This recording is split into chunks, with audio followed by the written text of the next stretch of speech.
ठीक, नाम डाल दिया काइनेमेटिक्स, बोलो।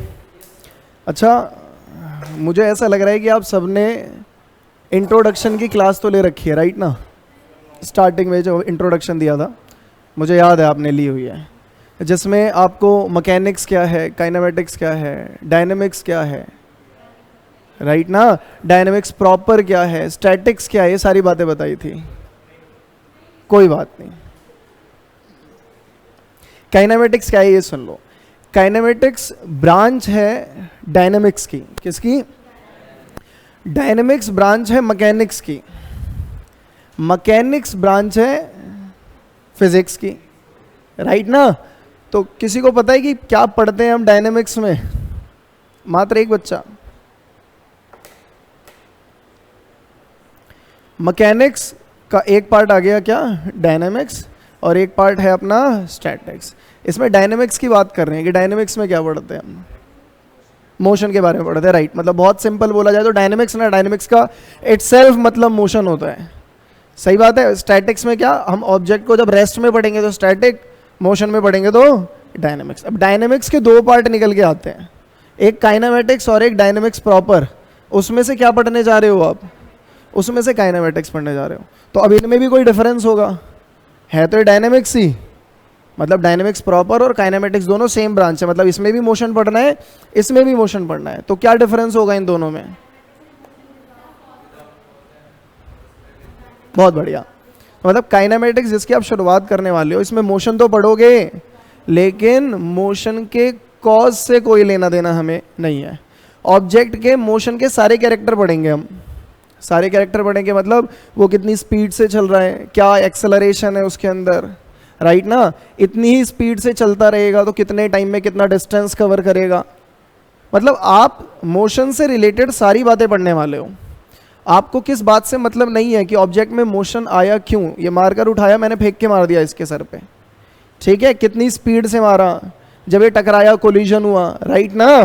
कितना फोर्स लगा, इंपल्स में क्या चेंज आया, मोमेंटम में क्या चेंज आया, कितना इंपल्स क्रिएट हुआ, सही बात है। हर एक चीज की स्टडी करेंगे हम, पर क्या नहीं पढ़ेंगे हम कि ऑब्जेक्ट मोशन में आया क्यों था, क्योंकि मैंने इसे फेंका, फोर्स लगाया, वगैरह वगैरह।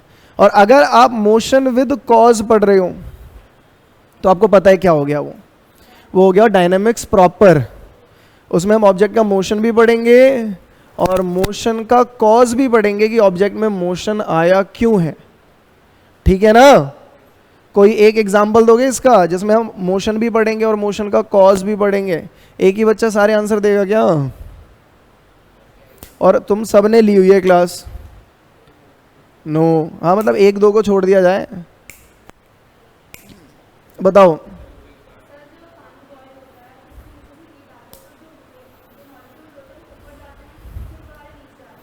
कन्वेंशन कह रही है ये। हीट ट्रांसफर के आपने 3 मेथड पढ़े हैं। जब हीट, उष्मा एक जगह से दूसरी जगह ट्रैवल करके जाती है तो 3 तरीके से जा सकती है वो 3 मेथड कौन से हैं? कंडक्शन, कन्वेक्शन और रेडिएशन, राइट ना? कंडक्शन का मतलब क्या होता है? जैसे कोई मेटल की रॉड है, वो अच्छी कंडक्टर है, आपने आग में उसे डाल दिया तो धीरे धीरे पूरी रॉड गर्म हो गई, राइट ना? ये कंडक्शन है। एटम्स ने हीट ली, आगे ट्रांसफर कर दी, सही बात है। इसमें एटम या मॉलिक्यूल्स या फिर इलेक्ट्रॉन अपनी पोजीशन से नहीं हिलते, वो बस एनर्जी को आगे ट्रांसफर करते हैं। और हीट ट्रांसफर का एक मेथड है कन्वेक्शन। उसका एग्जांपल क्या है? उसका एग्जांपल है वाटर का बॉईल होना। जब वाटर बॉईल होते हुए देखा होगा आपने तो क्या होता है? सबसे नीचे वाले सरफेस से हीट मिल रही है उसको, राइट ना? वहाँ से हीट ली, हीट लेने से क्या होगा बताओ? जब वो हीट एनर्जी ले रहा है तो उस एनर्जी को वो काइनेटिक एनर्जी में कन्वर्ट करता है। वाटर मॉलिक्यूल्स भागने लगते हैं, और जब वो भागते हैं तो एक दूसरे से दूर जाते हैं, दूर जाते हैं तो वॉल्यूम ज़्यादा ऑक्यूपाई करते हैं, वॉल्यूम ज़्यादा ऑक्यूपाई करते हैं तो डेंसिटी कम हो जाती है, डेंसिटी कम होने की वजह से ऊपर की तरफ शिफ्ट हो जाते हैं, और जो हैवी डेंसिटी वाला पार्ट है वो नीचे आ जाता है, सही बात है। और इस तरह लगातार वाटर मॉलिक्यूल ज़मीन पे आएंगे, मतलब कि सरफेस पे जाएंगे, कंटेनर की हीट लेंगे और ऊपर भाग जाएंगे, फिर उसके ऊपर वाली लेयर नीचे जाएगी, हीट लेगी और ऊपर भाग जाएगी, राइट ना? यहाँ पर भी हीट ट्रांसफर हो रही है, पर यहाँ पर मॉलिक्यूल्स मूव कर रहे हैं, तो यहाँ अपन मोशन पढ़ रहे हैं कि मॉलिक्यूल्स मूव कर रहे हैं, राइट ना? और उसका कॉज क्या है? उसका कॉज हीट है, तो हीट कॉज है जिसकी वजह से इन वाटर मॉलिक्यूल्स में मोशन आ रहा है। सही बात है। कोई और एग्जाम्पल? वो भी वही। अब तो दे दो, सोचो। अब तो आप दिमाग लगा सकते हैं। हाँ दो। लाउड। चारकोल, कोयला। हाँ किसमें? ट्रेन कह रही है ये, वो हीट इंजन वाली ट्रेन देखी है ना, हाँ उसका एग्जांपल दिया है कि एक चैम्बर होता है जिसमें कोयला चलाते हैं, राइट ना, तो वो हीट एनर्जी प्रोड्यूस होती है और वो हीट एनर्जी किस में कन्वर्ट हो जाती है? काइनेटिक में कन्वर्ट हो जाती है। क्या हमें डायनेमिक्स प्रॉपर पढ़नी है, हमारी 11th के सिलेबस में है, या हमें केवल काइनेमेटिक्स पढ़नी है? तो पढ़ेंगे हम पढ़ेंगे। थर्मोडायनेमिक्स चैप्टर आएगा, किसी को पता है? सिलेबस देखा आप लोगों ने? हाँ, वहाँ पे थर्मो का मतलब हीट है, डायनेमिक्स का मतलब मोशन है। वो सारी बॉडी जिसमें हीट की वजह से मोशन आ रहा है वो सब थर्मोडायनेमिक्स के अंदर आ जाएगा। ठीक है, अभी क्या शुरू करने जा रहे हो? और काइनेमेटिक्स जो है इसके 2 चैप्टर हैं आपके सिलेबस में, चैप्टर 3 भी यही है और चैप्टर 4 भी यही है। मतलब आप चैप्टर 3 और चैप्टर 4 को एक ही यूनिट का नाम दे सकते हो, काइनेमेटिक्स। इन दोनों ही चैप्टर में हमें मोशन के बारे में पढ़ना है। एक चैप्टर में मोशन इन स्ट्रेट लाइन और दूसरे चैप्टर में मोशन इन प्लेन। ठीक है, दोनों में ही मोशन के बारे में पढ़ेंगे और दोनों ही चैप्टर्स में उसके कॉज पे नहीं जाएंगे हम। ठीक है, काइनेमेटिक्स लिखा ना आपने, नीचे लिख लो उसके ब्रांच ऑफ फिजिक्स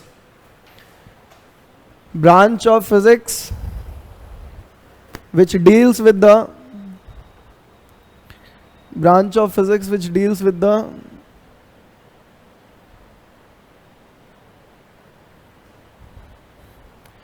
study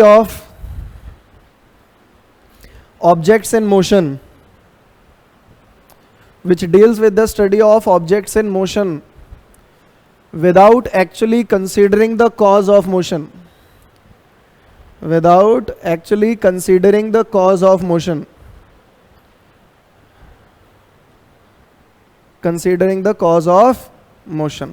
ठीक है, अब इसके नीचे आप ऐसे एरो डाल के 2 पार्ट बना लो, 1 और 2।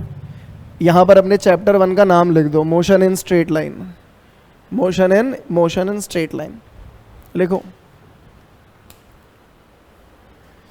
और ब्रैकेट में लिख लेना, मोशन इन स्ट्रेट लाइन को हम रेक्टिलीनियर मोशन भी बोलते हैं। मोशन इन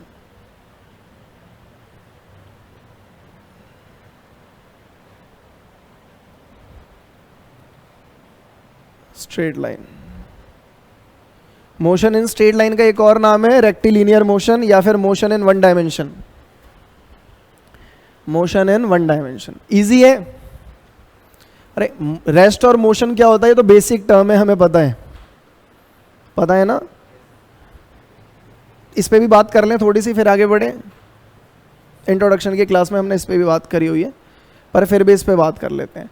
2 ही टाइप की स्टेट पॉसिबल है, राइट ना, रेस्ट और मोशन। ऑब्जेक्ट या तो रेस्ट में होगा या फिर मोशन में होगा, पर बुक्स में लिखा होता है कि rest and motion are not absolute terms, they are relative terms. मतलब एब्सोल्यूट नहीं है ये, इसका मतलब समझते हो आप?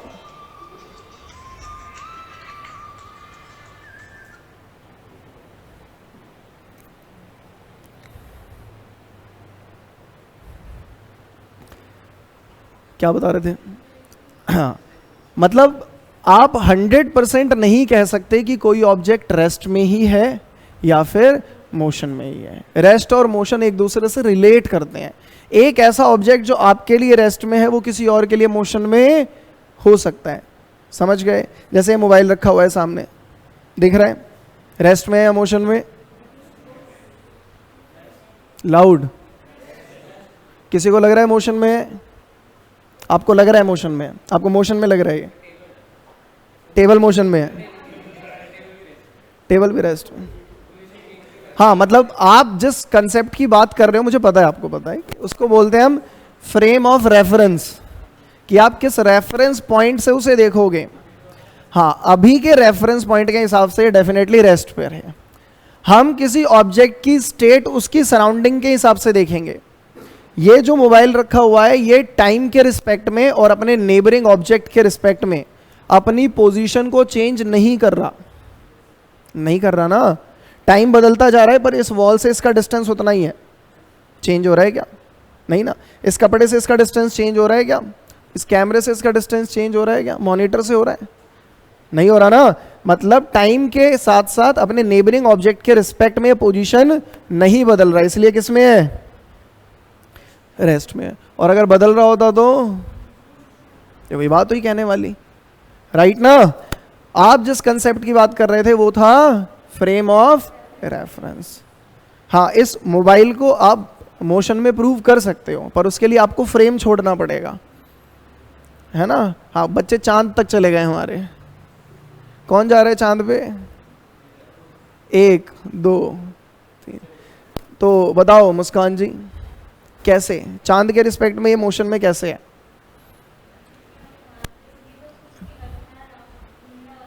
रोटेट कर रही है अर्थ। हाँ, खत्म हो गई यहीं पे बात। अब इसने कहा मून से अगर देखेंगे तो अर्थ रोटेट हो रही है ना, तो अब आप किसी भी ऑब्जेक्ट को नहीं बोल सकते वो रेस्ट पर है। Entire earth is rotating. India घूम रहा है भाई, दिल्ली घूम रहा है, ये इंस्टीट्यूट घूम रहा है, पूरा एड्रेस नहीं बता सकते, ठीक है। ये टेबल घूम रही है, ये मोबाइल तुम भी घूम रहे हो, तुम्हें पता लग रहा है? हाँ, क्योंकि नहीं लग रहा इसलिए क्योंकि आप अपने मोशन को फील नहीं कर रहे हैं, तो आप इस मोबाइल के मोशन को कहां से फील करोगे? आप साथ साथ चल रहे हो ना।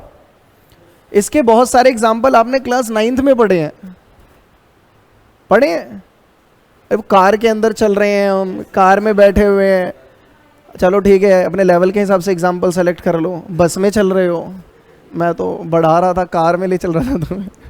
तुम बस में चल रहे हो, बस में और भी पैसेंजर बैठे हुए हैं, बस 40 की स्पीड से चल रही है, नीचे एक मूंगफली वाला खड़ा है, राइट ना। मूंगफली वाले ने आपको देखा, 40 की स्पीड से आप उसके सामने से चले गए, आप मोशन में हो। लेकिन आपका पड़ोसी जो पैसेंजर बैठा हुआ है उसके रिस्पेक्ट में आप, तो एक ही पर्सन, एक ही ऑब्जेक्ट, एक ही टाइम पे रेस्ट में भी और मोशन में भी है, बिकॉज ऑफ फ्रेम अलग अलग हो गए ना।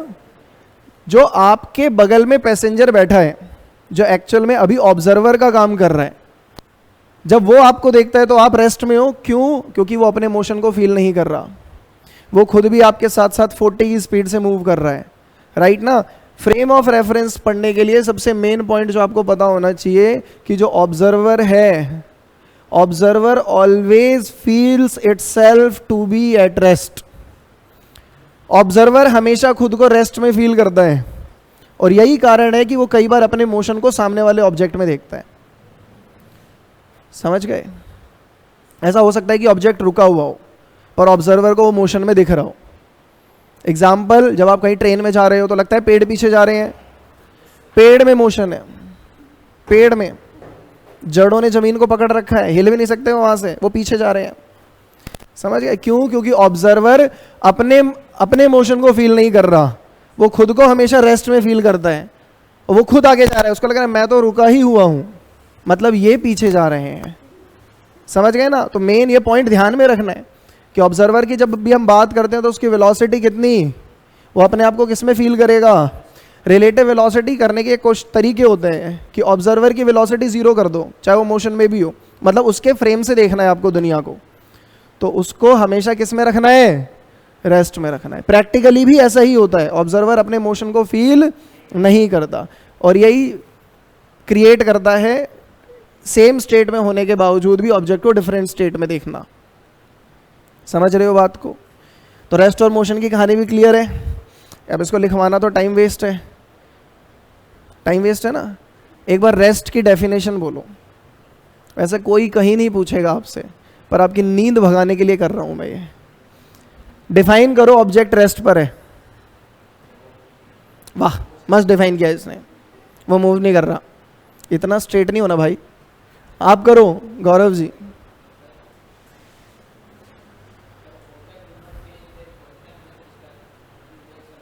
With respect to time, time बोलना बहुत जरूरी है।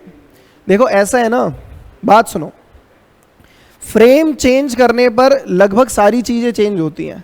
अभी तो आप क्या देख रहे हो कि बॉडी की स्टेट अलग है, आगे जाके देखोगे कि फ्रेम चेंज करने से वेलोसिटी भी बदल जाती है, इसीलिए कंसेप्ट आता है रिलेटिव वेलोसिटी का।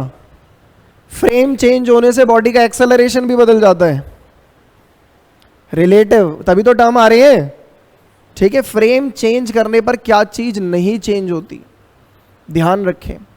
फ्रेम चेंज होने पर जो इंस्टेंट का टाइम है वो टाइम नहीं बदलता कभी भी, किसी भी इंसिडेंस का टाइम नहीं बदलेगा। जैसे अगर अर्थ पे दो बस टकराएं, दो बस टकरा गई आपस में, कोलिजन हो गया, तो जिस टाइम पे हुआ है इस ब्रह्मांड के किसी भी कोने से देखो आप, उसी टाइम पर हुआ है वो। फ्रेम चेंज होने से टाइम इसलिए हाईली इंडिपेंडेंट क्वांटिटी है, वो डिपेंड नहीं करती फ्रेम पे। सही बात है ना? क्या डिस्टेंस फ्रेम पे डिपेंड करता है? डिस्टेंस डिपेंड करता है नहीं करता? यस और नो? सोच रहे हो? करता होगा। देखो अगर मैं रुका हुआ हूं और एक बस चलते हुए जा रही है तो हमारे बीच का डिस्टेंस लगातार बढ़ रहा है, ठीक है। अब मैं खुद भी चलने लगूं बस की स्पीड से उसी की डायरेक्शन में, अब हमारे बीच का डिस्टेंस सेम रहेगा, मतलब डिस्टेंस फ्रेम पे डिपेंड कर रहा है। जी मूर्ख आदमी है, फ्रेम चेंज करते के साथ बदल नहीं गया? बोलो क्या चीज नहीं बदलती? Distance between two point, distance between two fixed point, ये नहीं बदलता फ्रेम चेंज करने से। जैसे इस बोर्ड पे मैंने 2 पॉइंट ड्रॉ कर दिए, अब इस दुनिया के किसी भी फ्रेम से देखो आप, इनके बीच का डिस्टेंस यही है। समझ रहे हो? मतलब डिस्टेंस के ही 2 कैरेक्टर निकल आए। रिलेटिव टर्म में देखोगे तो बदलेगा, लेकिन किन्हीं 2 फिक्स पॉइंट के बीच का अगर डिस्टेंस देखोगे तो किसी भी फ्रेम से देखो नहीं बदलेगा। तो ये 2 बातें आपके दिमाग में, जहन में बैठ जानी चाहिए। क्या? कि फ्रेम ऑफ रेफरेंस चेंज करने से क्या नहीं बदलता? Distance between 2 point and time. Okay, समझ गए? बहुत बढ़िया। आओ, ये तो सारी वो बातें हो गई जो पहले हो जानी चाहिए थी, ठीक है। अब आगे बढ़ते हैं। रेस्ट और मोशन आप लोगों को क्लियर हो गया? फिर भी नोट में एक लाइन लिख लें जो बहुत जरूरी है। Rest and motion are not absolute terms, they are relative terms. Rest and motion are not absolute terms, they are relative terms.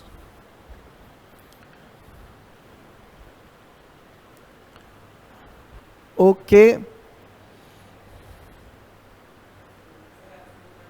They are relative terms. और एक लाइन और जो आपको लिख लेनी चाहिए, जो हेल्प करेगी आपकी आगे, वो भी लिख लो नोट में ही। Observer always feels itself to be at rest. Observer always feels itself to be at rest.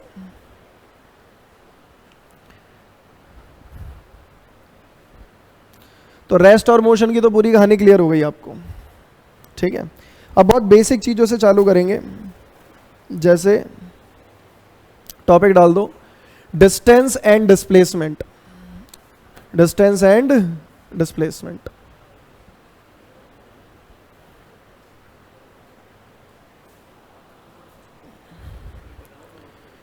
हाँ बिल्कुल बनाओ, खाली बैठ के क्या करोगे? क्लास 9th में याद करो, आपने सेम टॉपिक पढ़ा हुआ है मोशन चैप्टर में, राइट ना? पर टॉपिक का नाम ये नहीं था, डिस्टेंस नहीं लिखा हुआ वहां पे, कुछ और लिखा हुआ है। डिस्प्लेसमेंट तो है बट डिस्टेंस नहीं है। डिस्टेंस के अलावा कुछ और वर्ड यूज किया गया था। जैसे 9th क्लास में वेलोसिटी आप पढ़ते हैं, पर वेलोसिटी बाद में, टॉपिक के अंदर वेलोसिटी नहीं लिखा, टॉपिक के अंदर लिखा है speed with direction. 9th class में, क्योंकि जानते हैं वो नहीं जानता वेलोसिटी के बारे में, स्पीड आपने सुना हुआ है, तो वेलोसिटी डायरेक्ट डिलीवर नहीं करते वो आपको, वो पहले बोलते हैं स्पीड विद डायरेक्शन, और बाद में बताते हैं कि अगर स्पीड में डायरेक्शन ऐड हो जाए तो उसी को वेलोसिटी बोलते हैं। कुछ याद नहीं आ रहा तुम्हें, है ना? कोरोना काल में पढ़ाई करी है। ओके, तो डिस्टेंस की जगह क्या वर्ड यूज किया था वो याद है? नहीं आएगा याद? जबरदस्ती जोर दे रहे हो दिमाग पे या नाटक कर रहे हो? याद करने का नाटक करो, याद तो आएगा है नहीं। पाथ लेंथ, क्या लिखा हुआ है? Path length. Path length and displacement नहीं, और वो पाथ लेंथ ही क्या है? डिस्टेंस है। डिस्टेंस है एक्चुअल रास्ता जो है। अभी घर से यहां आए हो, डिस्टेंस कवर किया होगा, डिस्प्लेसमेंट? डिस्टेंस ना। जैसे डिस्टेंस और डिस्प्लेसमेंट आप जानते हैं क्या होता है। ये है आपका घर और ये है हमारा institute.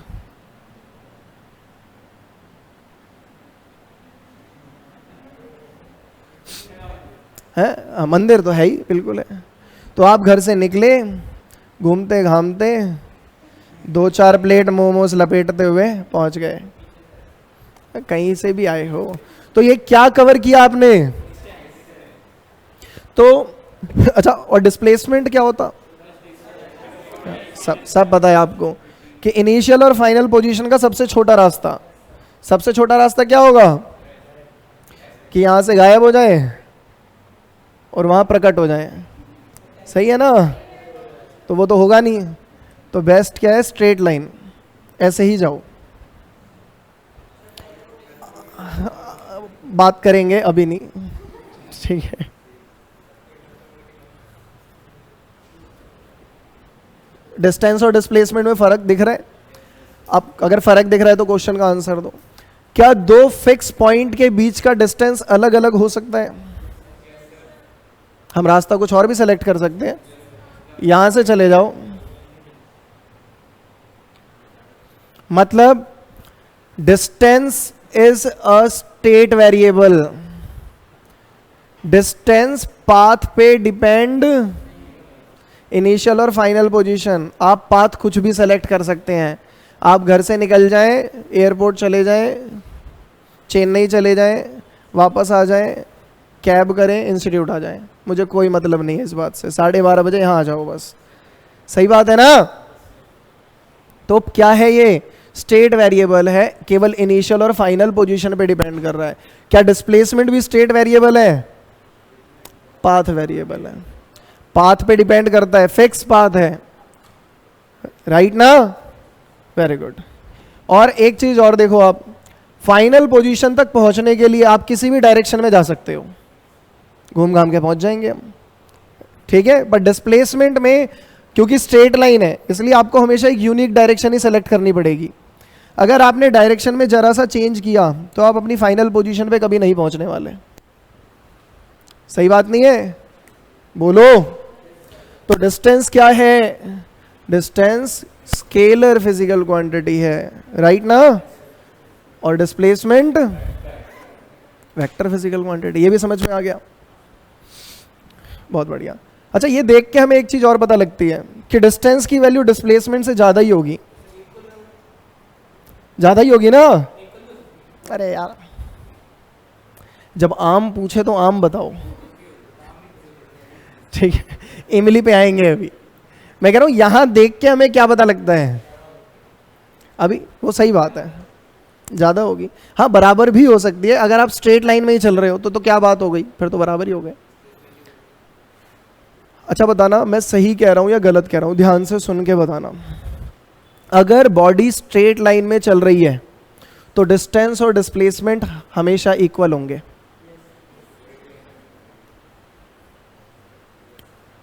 If a body is moving in a straight line, then distance, the magnitude of distance and displacement are always equal, right?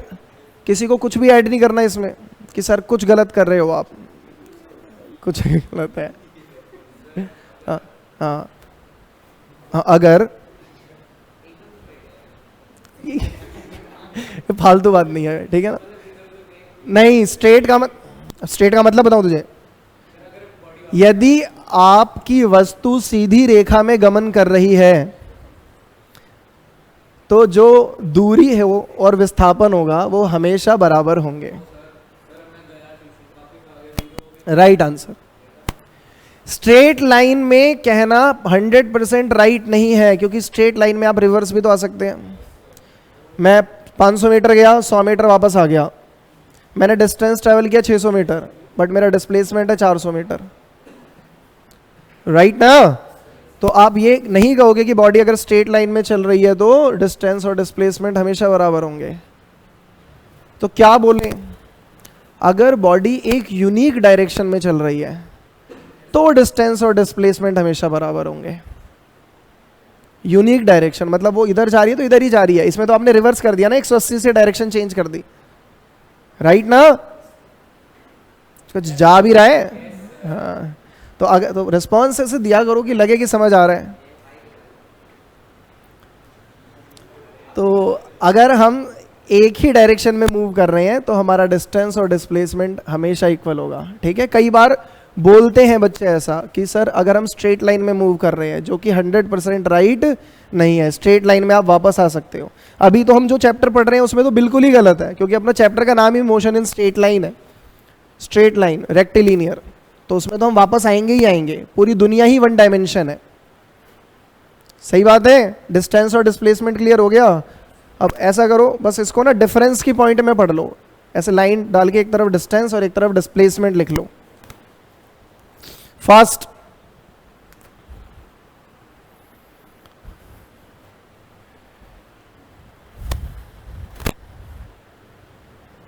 Distance में लिखे, it is defined as the actual path length, it is defined as the actual path length covered by any object, covered by any object between its initial and final position, between its initial and final position.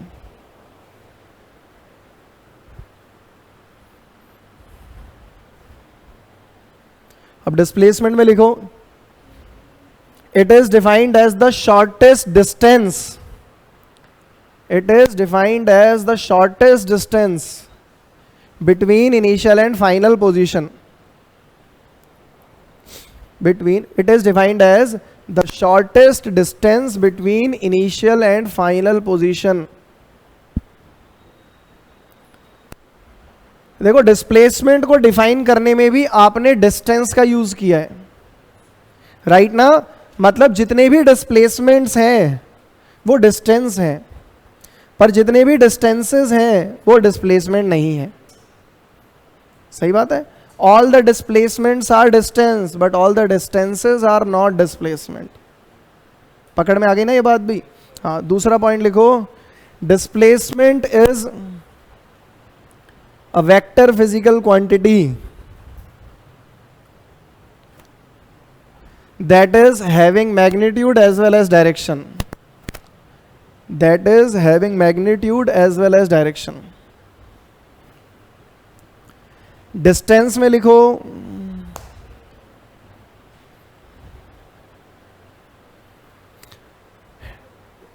distance is scalar physical quantity having magnitude only, having magnitude only.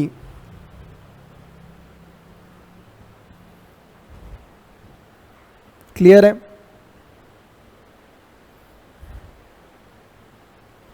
Having magnitude only. क्या दो different points के बीच का distance कभी zero हो सकता है? क्या दो डिफरेंट पॉइंट के बीच का डिस्टेंस कभी जीरो हो सकता है? जरूरी नहीं है, मतलब हो सकता है। हाँ,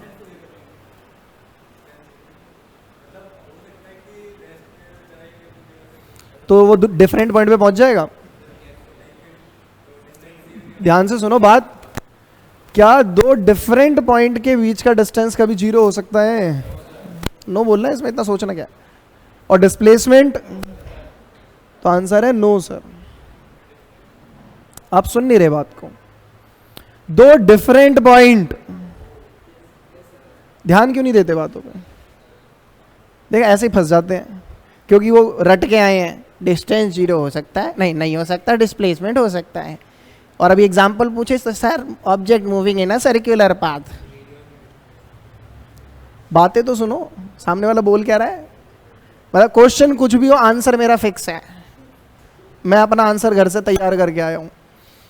तो मैं कह रहा हूं दो डिफरेंट पॉइंट के बीच का डिस्टेंस या डिस्प्लेसमेंट कभी भी जीरो होगा? नहीं होगा। हाँ, अगर इनिशियल और फाइनल लोकेशन सेम हो जाए तब जीरो होगा। क्या? डिस्प्लेसमेंट। नहीं आई बात समझ में? जैसे आप, ये आपकी इनिशियल पोजीशन है, घर से निकले, चाइनीज फूड कॉर्नर पे, समझ गए? हाँ, अपनी शुदा को आराम दिया आपने और वापस आ गए। डिस्प्लेसमेंट, अच्छा आपकी फाइनल लोकेशन भी यही है पूरी जर्नी की देखी जाए तो, जो इनिशियल पोजीशन है वही फाइनल पोजीशन है। तो मुस्कान जी यही इनिशियल पोजीशन है घर, और घर ही क्या है? Final position. तो इसने मेरे से पूछा कि इनिशियल और फाइनल पोजीशन के बीच का सबसे छोटा रास्ता क्या है? मैंने कहा मत चल, खड़े रहो भाई यहीं, फाइनल भी पोजीशन यही है ना। हाँ देखो पहुंच गए, सही बात है। और आपने क्या लिखा है डिस्प्लेसमेंट में? इनिशियल और फाइनल पोजीशन के बीच का सबसे छोटा रास्ता, मत चलो, 0। ठीक है, और सबसे बड़ा तो कुछ भी करो, फिर तो पागल हो जाओ, रॉकेट लो, मास पे जाओ, वापस आओ। समझ गए? तो डिस्टेंस 0 हो सकता है क्या? इस बार मैं डिफरेंट पॉइंट नहीं बोल रहा। डिस्टेंस 0 हो सकता है क्या? अभी भी नहीं हो सकता। पर डिस्प्लेसमेंट 0 हो सकता है क्या? हाँ, तो लिखो डिस्टेंस वाले कॉलम में, डिस्टेंस कैन नॉट बी 0 और negative. Distance can not be 0 और नेगेटिव। डिस्प्लेसमेंट में लिखो डिस्प्लेसमेंट कैन बी 0 और नेगेटिव। हाँ, 0 और नेगेटिव दोनों हो सकता है, राइट ना? हाँ, नेगेटिव भी। डायरेक्शन उल्टी कर दो, वेक्टर क्वांटिटी है ना। फिर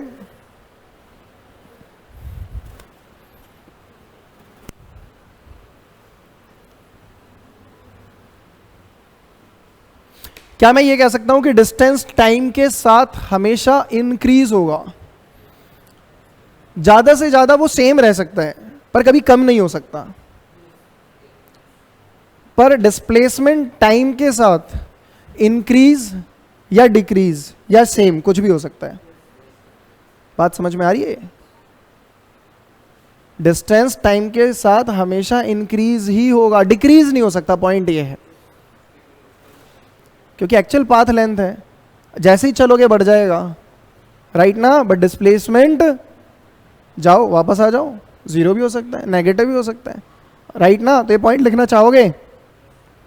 लिख लो डिस्टेंस में, distance always increases with time for a moving body, for a moving body,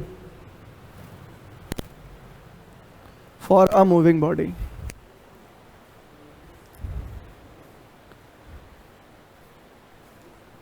displacement may increase और डिक्रीज, डिस्प्लेसमेंट may इंक्रीज और decrease for a moving body. ऐसे क्वेश्चन वैसे कराए हुए हैं आपको। देखो देखने में ये क्या लगता है कि तीनों कैपेसिटर सीरीज में है, बट ये पैरेलल में है तीनों। किस में है? पैरेलल में। ये पता है क्या है? ये ऐसा सर्किट है,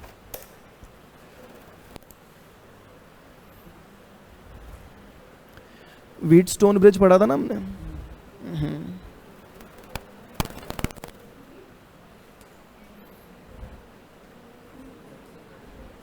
अगर इनका रेशियो इनके रेशियो के बराबर हो जाए तो इस सेंटर वायर में से कोई भी करंट नहीं जाता। इसमें करंट कितना हो जाता है? 0 हो जाता है। मींस ये जो वाली वायर है आपकी जिसमें C3 कैपेसिटर लगा हुआ है, इसमें करंट नहीं जाएगा। तो अब तो बहुत सिंपल हो गया, इन्हें सीरीज में ऐड करो, इन्हें सीरीज में ऐड करो, जो इक्विवेलेंट है उन्हें पैरेलल में कर दो। ठीक है, बातें नहीं। अच्छा, दोनों की यूनिट क्या होगी? यूनिट तो दोनों की सेम होगी। डिस्टेंस हो या डिस्प्लेसमेंट हो, दोनों टाइप ऑफ लेंथ है। डिस्टेंस क्या है? लेंथ है। डिस्प्लेसमेंट क्या है? लेंथ है। रेडियस क्या है? लेंथ है। सरकमफ्रेंस क्या है? लेंथ है। ये सारी लेंथ ही है, बस इनके नाम अलग अलग है, राइट ना? मतलब ये सब हमेशा metre, centimetre, millimetre, kilometre, picometre, femtometre, angstrom, इन सब में मेजर होंगे। लाइट ईयर, राइट ना? अब आप क्या वैल्यू मेजर कर रहे हो? अब आपको रेडियस मेजर करना है। किसका? एक एटम के ऑर्बिट का रेडियस मेजर करना है जिसमें इलेक्ट्रॉन घूम रहा है। तो किस में मेजर करोगे? नहीं, लेंथ तो ठीक है, यूनिट क्या लोगे? तो कहीं जाकर हम पीको या फेम्टोमीटर में मेजर करेंगे। सही बात है ना? एटम के ऑर्बिट का रेडियस है, उसे लाइट ईयर में मेजर करोगे किलोमीटर में करोगे नहीं ना। हाँ, तो हमें फिजिकल क्वांटिटी के हिसाब से यूनिट सेलेक्ट करनी होती है, ये बात हम सीख चुके हैं किसमें, यूनिट्स एंड मेजरमेंट में। वहीं पर प्लूटो है, प्लूटो एक ऑर्बिट में घूम रहा है, ठीक है, उसका रेडियस देखना है तो वहाँ पिकोमीटर आएगा, वहाँ किलोमीटर आएगा, चले लाइट ईयर आएगा वहाँ आप AU यूज कर सकते हो। AU क्या, astronomical unit, average distance between sun and earth 15 crore kilometre approximately. हंस रहा है, पढ़ाया हुआ है ना ये सब, हाँ ठीक है ओके। तो लिख लो SI यूनिट दोनों की मीटर है, दोनों में सेम लिख देना, SI unit is metre, SI unit is metre.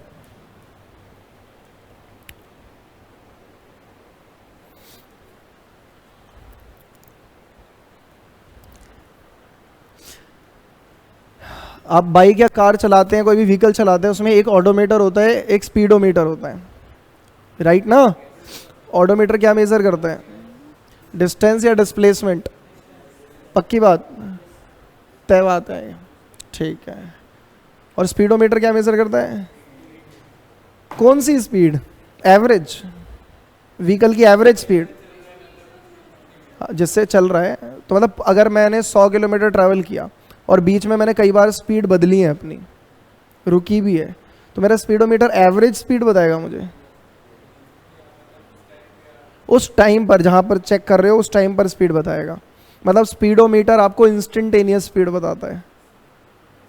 पढ़ेंगे इसमें अभी धीरे धीरे आएंगे इस पे। डिस्टेंस और डिस्प्लेसमेंट क्लियर हो गया, बोलो।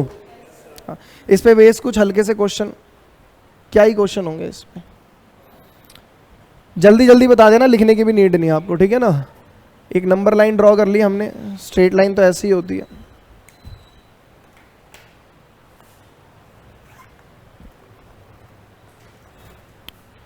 बातें नहीं, 10 मीटर 20 मीटर में चल रहा है हिसाब,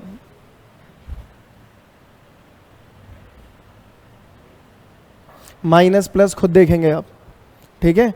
ऑब्जेक्ट किसी A पोजीशन पर है, मतलब अभी 0 पर है, फिर वो B पे गया, B से C पे आया, C से D पे, D से E पे एंड E से अगेन A पे, ठीक है। फटाफट से मैं आपको रैंडमली पूछता जाऊंगा, सारे केसेस के मेरे को डिस्टेंस और डिस्प्लेसमेंट बताते जाना। रेडी हो सारे? तो सबसे पहले A से B के लिए बताओ आप, आदित्य लाउड, क्या डिस्टेंस या डिस्प्लेसमेंट? दोनों, राइट आंसर। क्लियर है ना सबको? अब बॉडी A, अच्छा मैं अगर कह रहा हूं A से C, तो A से C नहीं सोचना आपको, आपको ये सोचना है A से B देन B से C। मैं इनिशियल और फाइनल पोजीशन बता रहा हूं, पर ये चल ABCD के हिसाब से रहा है, ठीक है। तो A to C के लिए अब कौन बताएगा? फास्ट हैंड राइज करो, बताओ। A to C के लिए -20 क्या डिस्प्लेसमेंट ही होगा, क्योंकि डिस्टेंस तो नेगेटिव जाएगा नहीं। और डिस्टेंस कितना? अपने दिमाग की वैल्यू बता रहे हो आप, बताओ लाउड।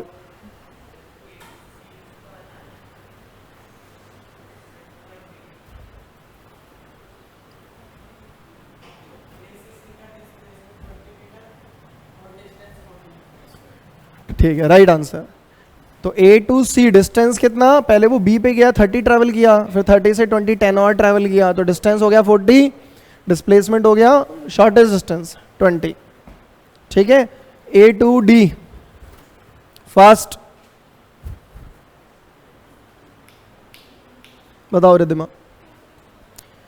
A to D के लिए 40 क्या डिस्टेंस, 40 और डिस्प्लेसमेंट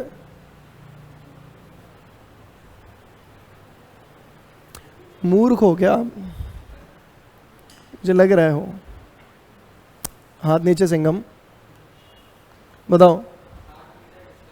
डिस्टेंस 60 है, देखते हैं 30, 40, 20, 60, राइट। डिस्प्लेसमेंट 40 है। Distance actual path length between initial and final position, actual path length जो उसने ट्रेवल करा है ए से डी आने में, वो पहले ए से बी गया, बी से सी एंड सी से डी, तो पाथ लेंथ कितनी हो गई 30, फिर 10 और 40, फिर 20 और 60, और डिस्प्लेसमेंट क्या, इनिशियल और फाइनल लोकेशन के बीच का सबसे छोटा रास्ता 40 मीटर। ये समझ नहीं आ रहा इतनी सी बात? मुझे तो लग रहा था डिस्टेंस डिस्प्लेसमेंट क्लियर है आप लोगों को, मैं भ्रम में था। बस 2-4 बच्चे आंसर दे रहे हैं, गलत बात है। अब क्या आंसर नहीं आया तो मुंह तोड़ दूंगा, ध्यान रखना। ए टू ई डिस्टेंस और डिस्प्लेसमेंट बताना है, ए टू ई। अब क्या आंसर गलत नहीं होना चाहिए, ध्यान रखना। आप बताओ और लाउड बोलो।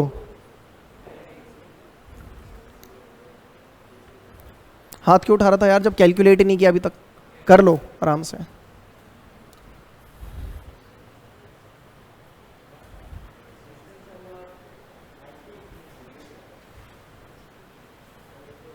नहीं नहीं,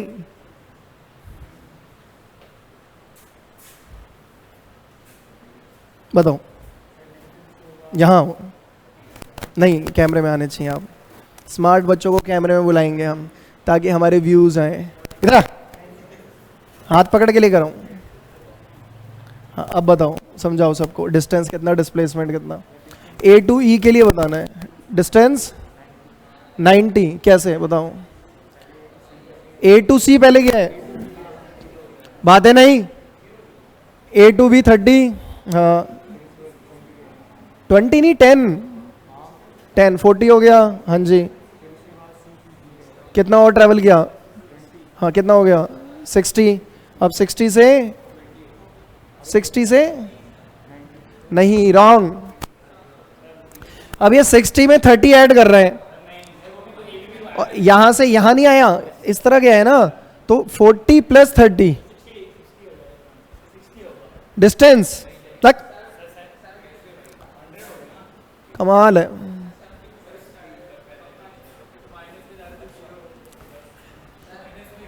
मैं तेरा गला दबा दूंगा। डिस्टेंस की बात हो रही है तो माइनस का सोचना ही नहीं है, एक्चुअल पाथ लेंथ है, ऐड करते जाओ। आप बताओ अर्षदा, कमाल है। मैं पता है जेन्युइनली इस टॉपिक को जल्दी से करा के आगे जाने वाला था। धन्यवाद मेरा भ्रम तोड़ने के लिए। डिस्टेंस है वो, एक्चुअल पाथ लेंथ ऐड करते जाना है बस, डायरेक्शन की बात नहीं करनी। स्केलर फिजिकल क्वांटिटी बोलो रे दिमाग। मास नीचे कर 150, बस बहुत हो गया। देखते हैं ए टू बी 30 से सी पर आया है, बस 10 ट्रैवल किया है। 40, फिर डी पे गया 20 और 60 से फिर से 60, सॉरी 40, 100 हो गया ना। 100 + 30 130, डिस्टेंस 130 और डिस्प्लेसमेंट -30। डिस्प्लेसमेंट है यहां, माइनस आएगा। स्ट्रेट लाइन के क्वेश्चन नहीं हो रहे हैं आपसे, अपने कॉग्निटिव पावर देखो। अभी तो प्लेन में मूव करेंगे हम, फिर 3D में चलेंगे। कह रहे चलो लास्ट, इसका आंसर गलत देने वाले को ग्रेविटेशन फील कराऊंगा मैं। ये बिल्डिंग 4 फ्लोर की है, समझ गए मेरी बात? डायरेक्ट नहीं बोल सकते ना। वापस आ गया है ए पर, हाथ उठाना है बस जो आंसर देना चाहे। अब ए से चल के पूरी कहानी घूम के वो ए पे ही आ गया। डिस्टेंस और डिस्प्लेसमेंट बताना है, हाथ उठाओ।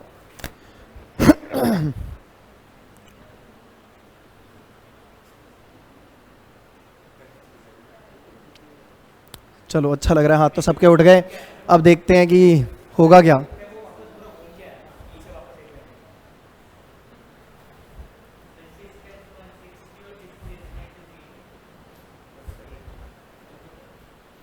वकालत नहीं करनी, अपना आंसर देना है। फिर यही है, अपना आंसर दो। जिसका आप डिफरेंट है वो हाथ उठाए बस, सबका सेम है। डिस्टेंस 160, यहां तक तो 130 हो गया था ना, तो 30 और ट्रैवल किया इसने। बहुत आसान क्वेश्चन था ये दोस्तों, पर आपने बहुत ही मज़े दिला दिए मुझे। इतने इजी क्वेश्चन में ढेर हो गए आप लोग। तो ऐसे क्वेश्चन और आए तो कर लोगे ना, कहते तो आप ऐसा ही हो। चलो एक क्वेश्चन देते हैं आपको। एक वॉच में मिनट हैंड पता है? हाँ, जो मिनट की सुई है उसकी लेंथ है 7 सेंटीमीटर। कितनी? 7 सेंटीमीटर। अभी टाइम हो रहा है 9 बज रहे हैं। कितने? 9 बज रहे हैं। 9 से 9:30 बज गए अब, मतलब टाइम 9 to 9:30 हो गया। आपको डिस्टेंस और डिस्प्लेसमेंट बताना है मिनट हैंड का। मिनट हैंड का डिस्टेंस और डिस्प्लेसमेंट बताओ 9 to 9:30 के लिए।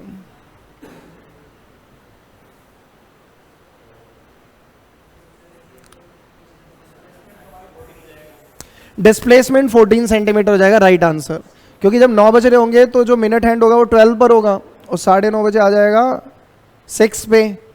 तो ये सेमी सर्कल कंप्लीट किया, तो डिस्प्लेसमेंट तो सबसे छोटा रास्ता 7 सेंटीमीटर, 7 सेंटीमीटर मतलब डायमीटर उसके सर्कुलर पाथ का है ना। और डिस्टेंस कितना? डिस्टेंस इज सरकमफरेंस, ये सेमी पेरीमीटर पाई आर। 7 किस लिए दिया था? इसीलिए 22/7 into 7, 22 centimetre. Distance 22 centimetre, displacement 14 centimetre. Easy था, तभी कर दिया सबने। वेरी गुड, बहुत अच्छे।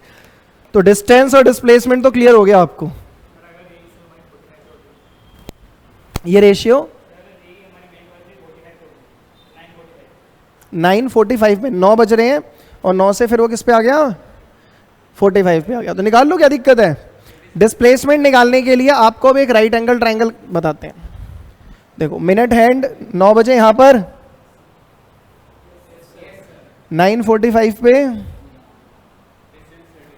डिस्टेंस तो ये होगा ये, और पूरी सरकमफरेंस कितनी होती है? 2πr। क्या ये 2πr का 3/4 है? राइट ना। इससे तो मिल जाता आपको क्या? डिस्टेंस, राइट ना। और डिस्प्लेसमेंट के लिए क्या करते हैं? ये चाहिए आपको, ये राइट एंगल ट्रायंगल 7 7 निकाल लो हाइपोटेनस पाइथागोरस लगा के। नहीं, इजी है। ओके ठीक है। अच्छा, क्या मैं ये लिख सकता हूं कि जो डिस्टेंस है वो डिस्प्लेसमेंट का ही मॉड्यूलस है? ये स्टेटमेंट राइट है क्या?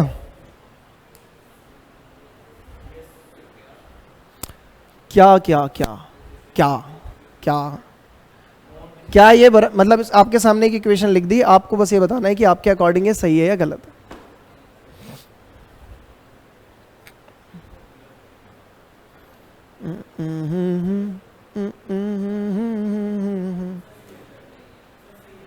एक बच्चा कह रहा सही है।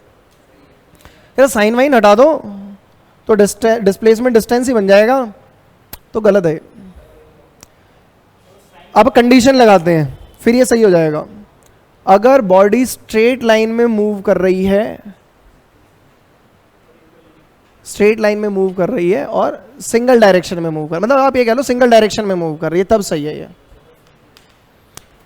अगर बॉडी की मोशन की एक यूनिक डायरेक्शन है तब सही है ये, वरना गलत है।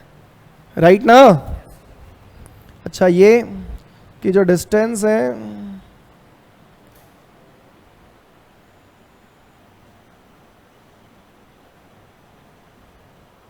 ये सही है।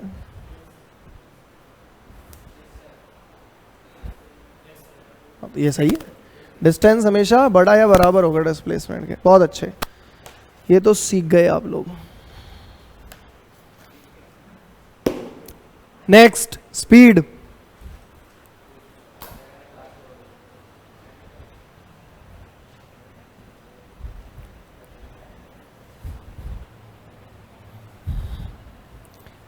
Next is speed.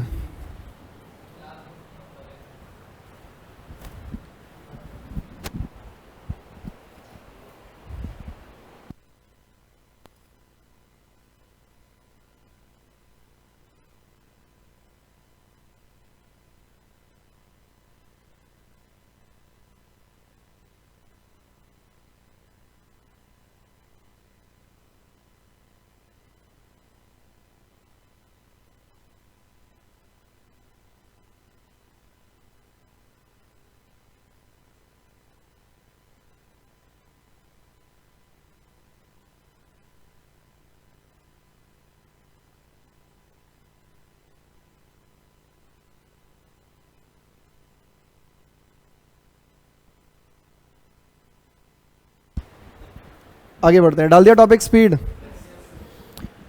स्पीड और वेलोसिटी ये भी 9th क्लास में पढ़ा है हमने, और अभी आपको बताया कि क्या टॉपिक था।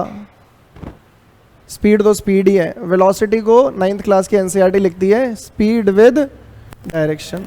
और वेक्टर स्केलर का बेसिक इंट्रोडक्शन हमने पढ़ रखा है, बेसिक इंट्रोडक्शन पढ़ा है ना, बल्कि इसे डिटेल में पढ़ेंगे हम 4th चैप्टर की स्टार्टिंग में। वेक्टर्स को बहुत बढ़िया तरीके से पढ़ने वाले हैं, ठीक है। ओके, तो पहले स्पीड लिखा, लिख लो क्या है। It is defined as, speed is defined as the rate of change of distance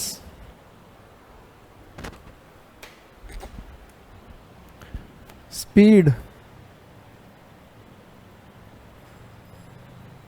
rate of change of distance, distance travel upon time taken, चाल बराबर दूरी बटा समय। स्पीड इज चाल, स्पीड डिस्टेंस अपॉन टाइम, ठीक है। तो फॉर्मूला क्या स्पीड का, डिस्टेंस अपॉन टाइम। मुश्किल है क्या, ही मुश्किल है इसमें। आप कितना डिस्टेंस ट्रेवल कर रहे हो कितने टाइम में, वही आपकी स्पीड बताता है। जैसे अगर मैं बोल रहा हूं कि मेरी स्पीड है 50 किलोमीटर पर आवर,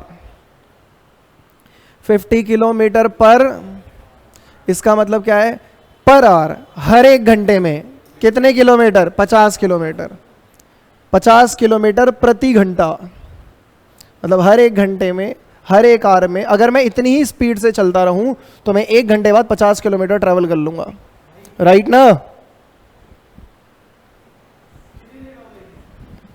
अभी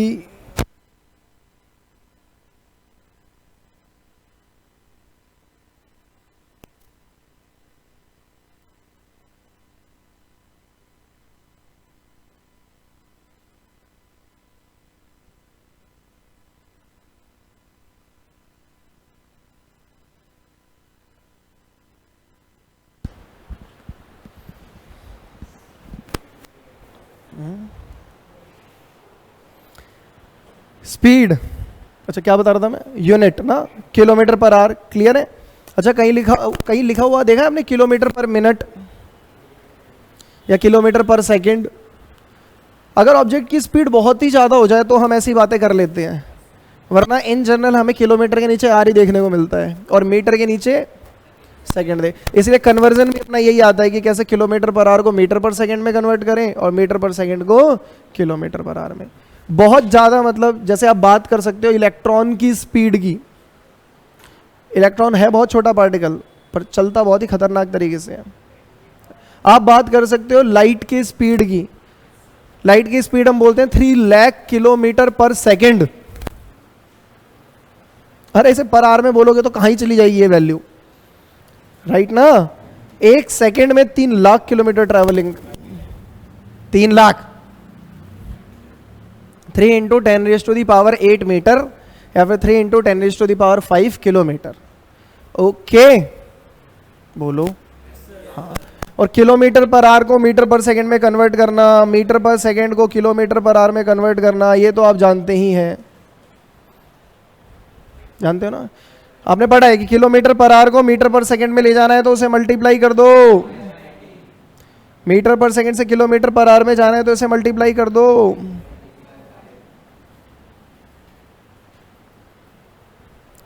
राइट ना। बाकी हमें पता है कैसे, जैसे मान लो हमसे कह रहा है कि 18 किलोमीटर पर आवर है, इसको मीटर पर सेकंड में लेकर जाओ, 5 मीटर पर सेकेंड। वैसे देखो, अगर ये रूल क्या है, बेमतलब का रूल है ये, याद रखने की जरूरत नहीं होती, ये सब हमें पता होता है। एक बात बताओ, बहुत बेसिक तरीके से अगर हम समझे तो क्या मैं इसे 18 इंटू 1 किलोमीटर अपॉन 1 आवर नहीं लिख सकता? 18 इंटू 1 18 किलोमीटर ही हो गया, मतलब 18 किलोमीटर हर एक घंटे में, यही तो मतलब है। 18 हमें मीटर में जाना है तो किलोमीटर की जगह मैंने 1000 मीटर लिख दिया, आर की जगह मैंने 3600 सेकेंड। जैसे ये समझ नहीं आ रहा, अपना गला दबा ले खुद या मेरे से मदद मांग ले, ठीक है। अब ये कैंसिल हो गए, 2 0 2 0, ऊपर आ गया 5, नीचे आ गया 18, बस इसीलिए 5/18 से मल्टीप्लाई करते हैं। अब उल्टा करके भी दिखाऊं कि 18/5 क्यों आता है। बाकी तो सिंपल है, ध्यान रखो। ध्यान क्या रखो, क्यों रखो ध्यान, कन्वर्ट कर लो फिर भी ठीक है, रख लो ध्यान, ठीक है। किलोमीटर पर आवर से मीटर पर सेकेंड 5/18। कंफ्यूज नहीं होना है, कंफ्यूज हो जाते हैं बच्चे, उल्टा कर देते हैं, होते हैं मूर्ख। आपको नहीं बनना, बनने वाली क्या बात है इसमें। अच्छा ठीक है, ओके। अच्छा, स्पीड क्या है? Speed is a scalar physical quantity, ये भी लिख लो, it is scalar physical quantity. ऐसा यूनिट लिख लो, मीटर पर सेकेंड।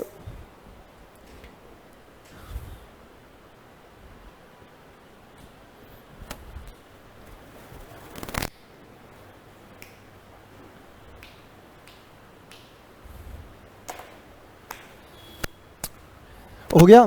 इसके बाद बात आएगी एवरेज स्पीड की। पहली बात, हमें एवरेज स्पीड पढ़नी क्यों है? तो बात यह है कि एवरेज स्पीड तो पढ़नी पड़ेगी। क्यों? क्योंकि आप प्रैक्टिकली कांस्टेंट स्पीड से चल सकते हो क्या? आपकी बात कर रहा हूँ, लाइट की बात मत करने लगना। लाइट की एवरेज स्पीड उसकी इंस्टेंटेनियस स्पीड ही है, क्योंकि वो सेम से ही चलती है। बदल सकते हो, हाँ, मीडियम बदल के बदल सकते हो, फिर बात अलग हो जाएगी। आप घर से यहाँ पर आए, मान लें बाइक से आए, तो क्या सेम स्पीड से आ जाओगे? बीच में कोई आ गया तो रोकोगे नहीं, उड़ा दोगे। कहीं मार्केट लगी होगी, सबको उड़ाते हुए आ जाओगे। बहुत बढ़िया, बहुत बढ़िया। सामने ट्रक आ गया, आप बाइक से हैं, उड़ा दोगे? उड़ा देना, उड़ा देना, उड़ाना है भाई, मजाक नहीं। अपनी बातों से पीछे मत हटो। तो प्रैक्टिकली हम कांस्टेंट स्पीड से चल नहीं सकते, तो हमें पूरी जर्नी में लगातार स्पीड बदलनी पड़ती है ना। हाँ, ऐसे केसेस में हमें ज़रूरत होती है, ऐसे केसेस में हमें ज़रूरत होती है एवरेज निकालने की, राइट ना। जैसे अगर मैं आपसे बोलूं कि मैं लखनऊ से निकला और दिल्ली पहुंच गया 6 घंटे में, करीब 500 किलोमीटर के आसपास का सफ़र है, तो अब मैंने आपको डिस्टेंस बता दिया कि मैंने इतना डिस्टेंस ट्रैवल किया, और मैंने आपको साथ साथ टाइम भी बता दिया कि मैंने इतना टाइम ट्रैवल किया। अब अगर आपसे कोई पूछेगा मेरी स्पीड क्या है, आप डिस्टेंस को टाइम से डिवाइड कर दोगे कि 500 किलोमीटर ट्रैवल किया है जनाब। मैं कहा हाँ हाँ हाँ, 6 घंटे में किया है, डिवाइड कर दिया, आंसर आ गया, इतने किलोमीटर पर आवर की स्पीड से आए हो। पर ये जो स्पीड आई, ये एवरेज स्पीड आई है, total distance by total time. अब उन्हें ये नहीं पता कि वो 6 घंटे में लगातार चल नहीं रहा था। मैं बीच में मस्त एक बढ़िया ढाबे पे रुका था जहाँ नान लपेटे गए थे, समझ गए ना। बीच में और भी कोई सुंदर जगह दिखी, वहाँ उतर के हम और थोड़े नज़ारे देखने लग गए थे। कई जगह रोड इतनी प्यारी थी कि हमने स्पीड बहुत तेज़ भी करी, मतलब नॉन प्रैक्टिकल कंडीशन में चले जाते हैं, 130, 140, 150, बस ज़्यादा हो जाएगा, अब इतनी भी गई। हाँ, कई जगह मैंने स्पीड काफ़ी स्लो भी करी। ये सब मिला जुला के मैं 6 घंटे में पहुँचा हूँ। पर आपने मेरा एवरेज कैसे निकाला? Total distance by total time, जबकि मैं पूरे टाइम तक मूव नहीं कर रहा था और पूरे टाइम सेम स्पीड से भी मूव नहीं कर रहा था। तो अगर मैं आपसे ये कह दूं कि इस पूरी स्ट्रेट लाइन, मान लो स्ट्रेट लाइन में आया हूं मैं, मान लो, क्योंकि मोशन इन स्ट्रेट लाइन पढ़ रहे हैं ना हम, इस पूरी जर्नी में मैं ए से बी पॉइंट तक कितने टाइम में पहुंचा हूं, बी से सी पॉइंट तक इतने में, सी से डी इतने में, इतने में, तो आप अलग अलग पार्ट की वेलोसिटी बता सकते हो, अलग अलग की तो स्पीड बता सकते हो, राइट ना। और यहां पर अगर कांस्टेंट है तो चलेगा, मतलब अगर मेरी स्पीड लगातार बदल रही है, उसके बाद मुझे एवरेज निकालना है, तो एक तरीका तो क्या है अपना, total distance by total time. ये तो यूनिवर्सल फॉर्मूला है, हर जगह लग जाएगा। पर हर जगह लगाने के लिए सारी बातें पता भी होनी चाहिए हमें, सारा डिस्टेंस भी पता होना चाहिए और टाइम भी। अब मान लो कि आपको डिस्टेंस ना दे क्वेश्चन आपको बोले कि आप किसी x स्पीड से t टाइम तक के लिए चलते हैं, फिर आप किसी y स्पीड से t2 टाइम के लिए चलते हैं, फिर किसी z स्पीड से t3 टाइम के लिए चलते हैं, तो बताओ क्या होगी एवरेज स्पीड। तो यहाँ पे तो डिस्टेंस नहीं पता, तो डिस्टेंस निकाल लो या फिर कैसे करेंगे क्वेश्चंस को, समझ रहे हो ना। प्रैक्टिकली जब हम चलते हैं तो हमारी स्पीड लगातार बदलती है, और लगातार बदलती स्पीड में ही हमें एवरेज निकालना पड़ता है। अब अगर मैं आपसे एकदम स्ट्रेट पूछूं कि एवरेज स्पीड से क्या समझते हैं हम, तो मैं बता रहा हूं, आप बस एग्री करना कि सही समझ रहे हैं या गलत समझ रहे हैं। मैं अगर कॉन्टिन्यूसली चेंजिंग स्पीड से चल रहा हूं और बाद में मैंने एवरेज स्पीड निकाली, तो एवरेज स्पीड वो स्पीड है जिससे अगर मैं लगातार चलता बिना स्पीड चेंज किए तो मैं उतने ही टाइम में पहुंचता जितने टाइम में मैं अभी पहुंचा हूं स्पीड चेंज कर करके। नहीं, फिर से बोले, कोई बात नहीं, कोई दोबारा बोल देंगे, क्या है, टेप रिकॉर्डर ही तो है। एवरेज स्पीड क्या है, मैंने लगातार पूरी जर्नी में अपनी स्पीड चेंज करी है, और लगातार स्पीड चेंज करते करते मैं किसी टी टाइम में फाइनल पोजीशन पे पहुंच गया। तो एवरेज स्पीड वो स्पीड है जिससे अगर मैं चलता बिना अपनी स्पीड को चेंज किए तो मैं उतनी कांस्टेंट, हाँ, तो मैं उतने ही टाइम में पहुंचता जितने टाइम में मैं लगातार स्पीड चेंज करके पहुंचा हूं, वही मेरी एवरेज है। पकड़ में आ गई बात। हाँ, एवरेज निकालने की जरूरत हमें कहां पड़ती है, जहां मोशन नॉन यूनिफॉर्म हो। यूनिफॉर्म में क्यों पड़ेगी, अब अगर मैं 60 से ही लगातार चल रहा हूं तो मेरी एवरेज कितनी, 60, इंस्टेंटेनियस कितनी, 60। तो हमें एवरेज की जरूरत कहां पड़ती है, जहां मोशन नॉन यूनिफॉर्म हो। तो लिखो मोशन मतलब uniform and non uniform motion, topic डाल दो, motion uniform and non uniform motion.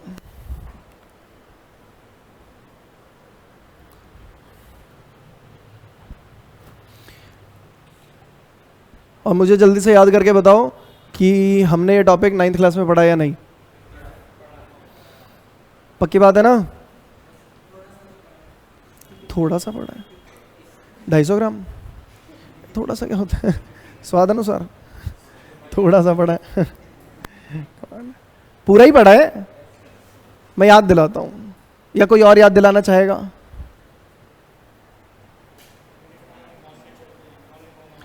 आपको बोलना होता है कि जी मैं याद दिलाना चाहूंगा, सीधा चालू। आओ यहां आके दिलाना पड़ेगा याद, दिलाओ पूरी क्लास को क्या था टॉपिक। आ जाओ आ जाओ, ये बात ऐसे बनो तुम भी यार दोस्तों, माइक नहीं मिलेगा मगर। हाँ हाँ बता दो, जल्दी से ऐसे ही बता दो। हाँ हाँ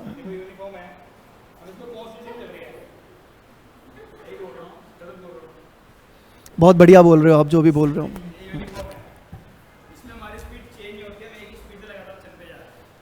ये आप ना ग्राफिकली मेथड मतलब ग्राफ का यूज करके समझा रहे हो, मत करो ग्राफ का यूज, वैसे नॉर्म प्रैक्टिकली बताओ बस। लगातार बदलते हैं। देखो 9th क्लास में जो पॉइंट, बहुत बढ़िया, 9th क्लास में जो पॉइंट आपने पढ़ा था वो ये था कि अगर आप इक्वल डिस्टेंस ट्रेवल कर रहे हैं इक्वल टाइम इंटरवल में, मतलब मैंने 5 मीटर ट्रेवल किया 1 सेकेंड में, मैंने अगला 5 मीटर ट्रेवल किया 1 ही सेकेंड में, मैंने अगला भी 5 मीटर ट्रेवल किया 1 सेकेंड में, मतलब equal distance cover in equal time interval, then our motion is said to be uniform motion, right ना। और इसके अलावा कोई भी कंडीशन हो वो नॉन यूनिफॉर्म है। आप इक्वल डिस्टेंस तो कवर कर रहे हो पर टाइम अनइक्वल हो जाए, मैंने 5 मीटर ट्रेवल किया 1 सेकेंड में, मैंने अगला 5 मीटर ट्रेवल किया 2 सेकेंड में, मैंने अगला 5 मीटर ट्रेवल किया 0.5 सेकेंड में, राइट ना। हाँ वो दिख रहा है वेरिएशन, हाँ ये ना ग्रीन पट्टी दिख रही है। समझ गए। तो यहां पर क्या है, यहां भी नॉन यूनिफॉर्म हो गया ना, equal distance cover in unequal interval of time. क्या इसके अलावा कोई केस हो सकता है, हो सकता है। आप टाइम इक्वल कर दो, डिस्टेंस अनइक्वल कर दो। मैंने 1 सेकेंड में 5 मीटर ट्रैवल किया, फिर मैंने 1 सेकेंड में 10 मीटर ट्रैवल कर लिया, फिर मैंने 1 सेकेंड में 2 ही मीटर ट्रैवल किया, ये भी नॉन यूनिफॉर्म है। टाइम भी अनइक्वल हो जाए, डिस्टेंस भी अनइक्वल हो जाए तो भी नॉन यूनिफॉर्म है। यही पढ़ा था ना, यूनिफॉर्म और नॉन यूनिफॉर्म मोशन। तो इसको पूरा लिखने की जरूरत नहीं है क्योंकि 9th क्लास में तो है नहीं, हम समझ लो, आपने समझ के हिसाब से लिखना चाहो तो लिख सकते हो। If an object covers equal distance in equal interval of time then the motion of the object is said to be uniform and non uniform. खुद लिख लेना, समझ गए ना, बहुत अच्छे। और हमें एवरेज कब निकालना है, जब मोशन कैसा हो, नॉन यूनिफॉर्म हो। तो यूनिफॉर्म और नॉन यूनिफॉर्म मोशन टॉपिक तो डाल दिया हमने। अब इसके नीचे आप अपने हिसाब से 2-3 लाइन छोड़ दो जिसमें आप लिखोगे ये क्या है, और एक और सब टॉपिक डाल दो, एवरेज स्पीड। एवरेज स्पीड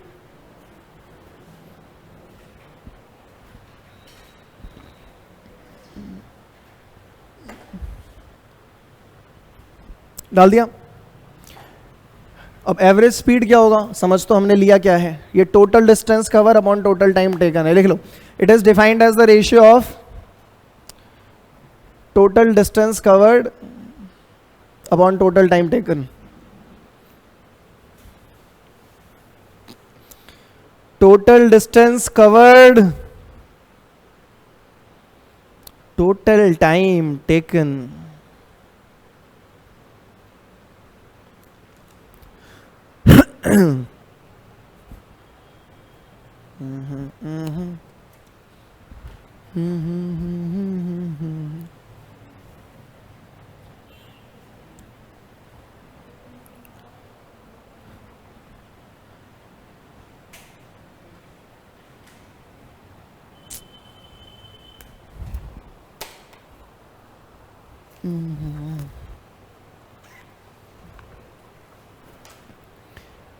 मतलब अगर मैंने कुछ x1 plus x2 plus x3 ऐसे बहुत सारे डिस्टेंस कवर किए हैं, x1 ट्रेवल किया है मैंने t1 टाइम में, x2 ट्रेवल किया है मैंने t2 टाइम में, इसी तरह से xn ट्रेवल किया है मैंने tn टाइम में। तो इस फॉर्मूले का यूज़, ये बेसिक फॉर्मूला है अपना, इसका यूज़ करके हम एवरेज स्पीड निकाल देंगे।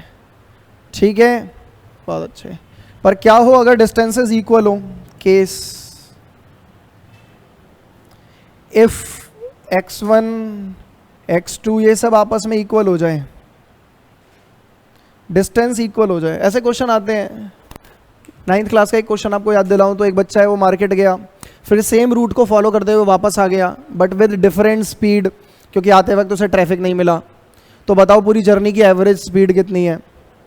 तो यहाँ पे बच्चे कई बार v1 plus v two upon 2 कर देते हैं, फिर कहते हैं आंसर गलत आ रहा है, क्योंकि फॉर्मूला लगेगा 2v1 v2 upon v1 plus v2। अभी कहाँ से आया, तो यहाँ से आया। कैसे, अगर डिस्टेंसेस सारे इक्वल हैं तो सबकी जगह x रख दें, बोलो।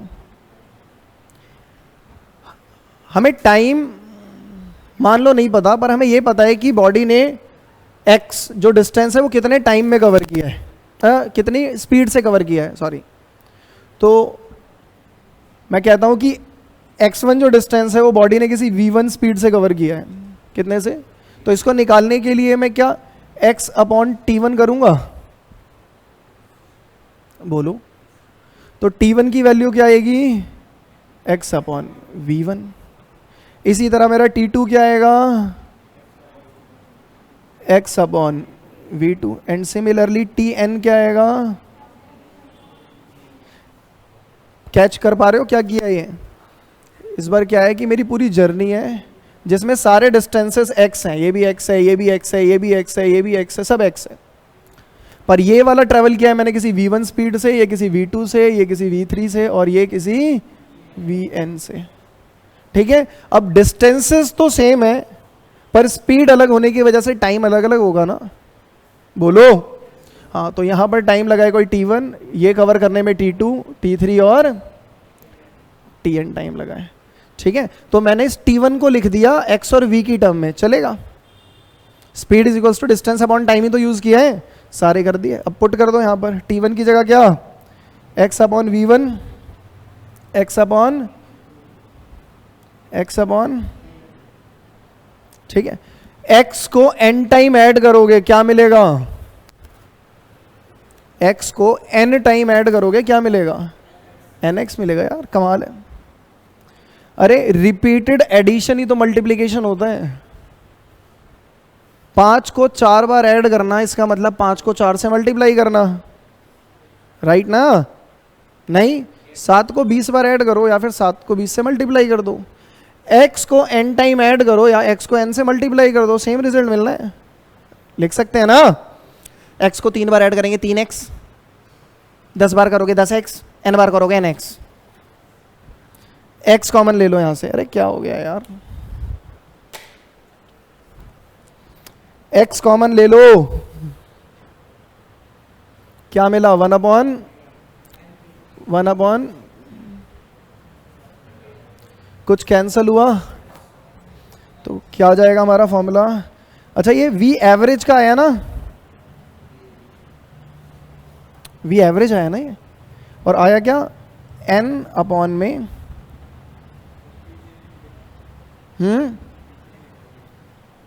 क्या कह रहे हो भाई? सही है। अच्छा अब इस बात को बताओ, मैं ऐसे लिख सकता हूं सेम फॉर्मूले को, v 1/v एवरेज, इसको रेसिप्रोकल कर दिया तो इधर भी हो जाएगा, तो ऊपर जो n है वो नीचे आ गया और ये पूरा पार्ट ऊपर चला गया।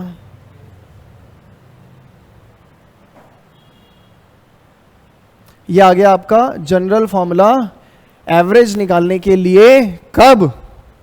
when distances are equal but the speed with which you are covering the distance is different। समझ गए? सेम स्पीड को, सेम डिस्टेंस को हम अलग अलग स्पीड से कवर कर रहे हैं। अब देखो अगर आपकी स्पीड 2 बार बदल रही है, सुनो, 2 बार, आधी जर्नी आपने 50 किलोमीटर पर आवर से कवर करी है और आधी जर्नी आपने 30 किलोमीटर पर आवर से कवर करी है। एग्जैक्टली क्वेश्चन ने बोल दिया कि ये और ये सेम है।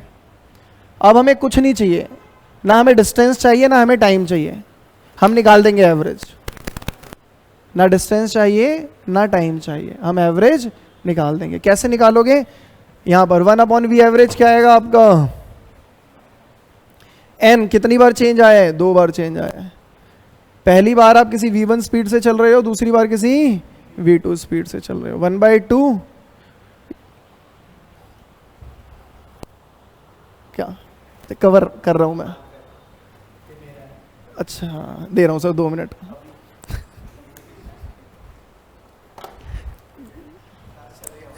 ठीक, देख लो 1/v1 1/v2 एलसीएम ले लो यार, कितना हो जाएगा? ऊपर क्या आ जाएगा? v2 plus v1, v1 plus v2, क्या फर्क पड़ता है? तो हमारा एवरेज का फॉर्मूला क्या आया? Twice of v1 v2 upon v1 plus v2। यही फॉर्मूला आपको 9th क्लास में बताया गया था कि अगर डिस्टेंसेस इक्वल हो तो इस फॉर्मूले का यूज करके आप एवरेज निकाल लेना, बताया था ना? याद करो। अब आपको पता लग गया कि ये फॉर्मूला आया कहां से है, लग गया। बस साथ साथ आपको एक चीज और पता लग गई कि यहां तो 2 बार ही वेरिएशन है, अगर 3 बार वेरिएशन हो तो भी निकाल लेंगे हम। बस n की जगह पर क्या पुट कर देंगे? 3 पुट कर देंगे। 1/v1 1/v2 1/v3 हो जाएगा। अब चाहे 3 बार हो चाहे 10 बार हो, आपको आपका जनरल फॉर्मूला मिल चुका है। ये फॉर्मूला एवरेज का डायरेक्ट याद रखना है, पर कंडीशन क्या? When distances are same, right ना? छाप लो।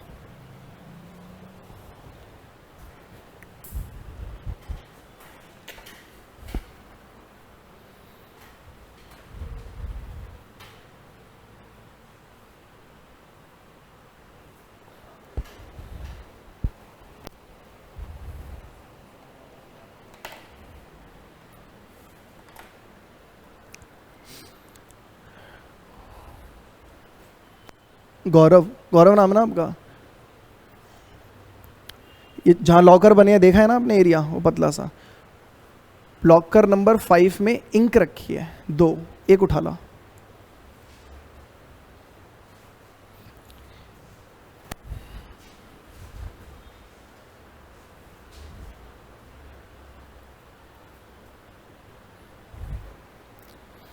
डन।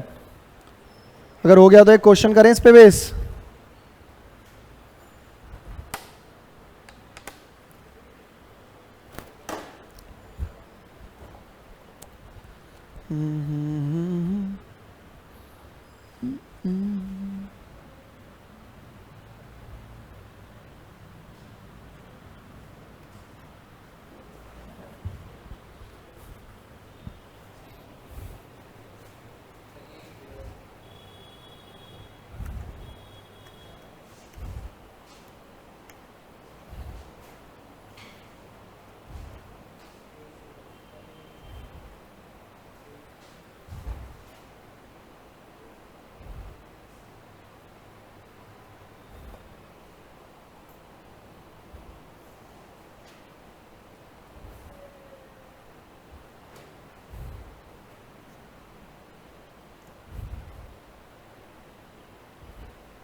नोट कर लिया? क्वेश्चन लिखो. A body travels a distance of x with a constant speed of 5 km per hour. A body travels a distance of x with a constant speed of 5 km per hour, and further a distance x with the speed of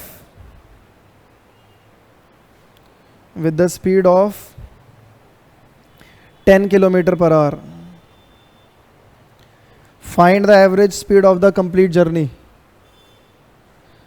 Find the average speed of the complete journey.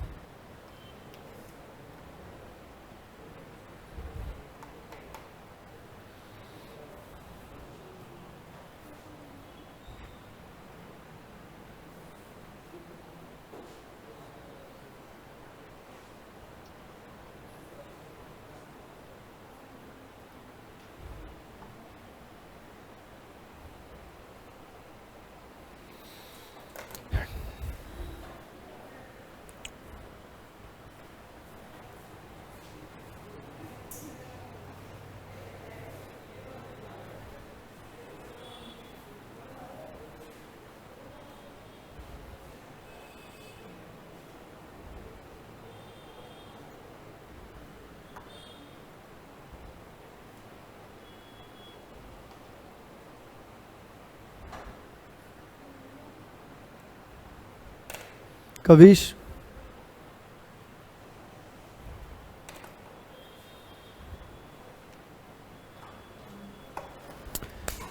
अभी तक तो answer आ जाना चाहिए था, बहुत time लगा दिया आप लोगों ने. हाँ, 16.6 तो गलत आ रहे हैं यार. एक बात बताओ, 5 किलोमीटर पर आवर और 10 किलोमीटर पर आवर का एवरेज 16 आ सकता है क्या? अगर 5 और 10 का एवरेज आपका 16 आ रहा है तो गजब है.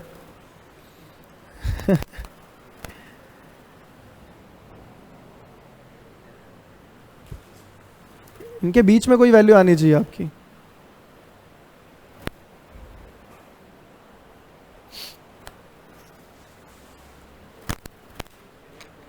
V1 और V2 डायरेक्ट वैल्यू पुट क्यों नहीं करते आप?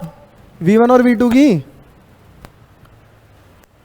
5 + 10 15/50 सॉल्व कर दो, आंसर है. इसमें नहीं, इसमें पुट करना. Twice of V1 V2 upon V1 + V2. बस बहुत हो गया, आंसर आ जाना चाहिए तब तक. 6.67 किलोमीटर पर आवर आएगा. कर लेना बाद में कर लेना.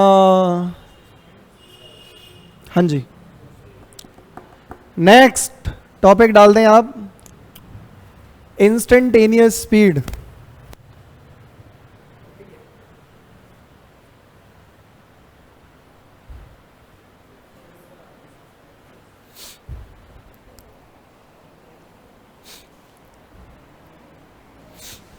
Instantaneous speed.